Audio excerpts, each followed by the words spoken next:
Donald Trump's new 12.5% tariff on Australian wine exports to the United States will increase retail prices for American buyers, squeeze profit margins for growers and reduce the competitive edge that local winemakers previously had. The Australian Grape and Wine, which is the industry body, said it's disappointing. Australia grape growers and winemakers are facing the worst conditions we've ever seen. Well, let's talk to one of those winemakers. How difficult, even before this, John, was it for the wine industry in Australia? We were having some rough and rowdy days, basically driven by a general wellness, Ozempic, gym monkey influence in the world and people not drinking as much wine.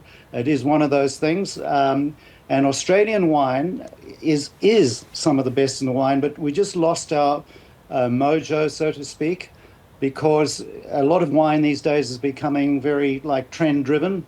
And we've been out for, the good old days since Paul Hogan said throw another shrimp on the barbie. Where do you send most of yours to? We're sending quite a bit into America, onto the East Coast, not enough, starting to do quite a bit in Canada, but we're in 41 other countries.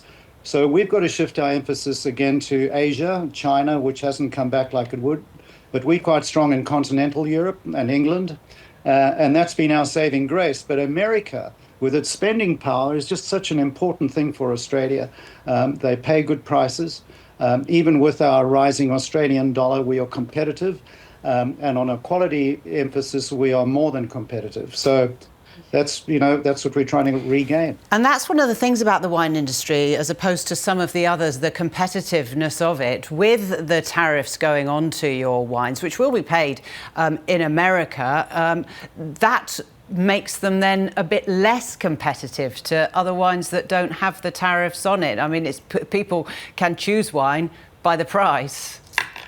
It's amazing the effect that can have. I mean, the difference between having a wine at $16 in America and having one at $14 is quite substantial.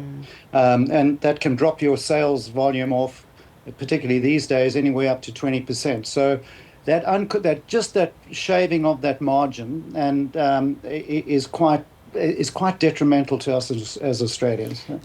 John, have you been happy with how the Australian government, how the industry body has dealt with this? I mean, is there anything more they could do?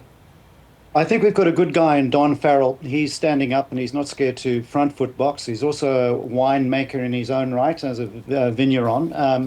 And he's taking quite a hard stand on this. But unfortunately, this is going across the whole manufacturing industry of Australia. Anything that's been exported to America is now 12.5% tariff versus 10, whereas our South American cats, they're sitting at 8s and 7s, makes them so much more competitive. And we've got a massive supply chain route on shipping that's really going up dramatically. So we're getting hit with a whole lot of bad stuff all at the same time. Tell me about your winery. Oh, this beautiful old winery built in 1890 at the start of a pandemic in Europe, where phylloxera took out all the grapes. We had 560 small growers here. In Barossa, they all came together and they built this incredible building, Chateau Tanunda, in 5 months flat. They were exporting wines in barrel to France and England at £1 a gallon, which is about $240 a litre. Wow.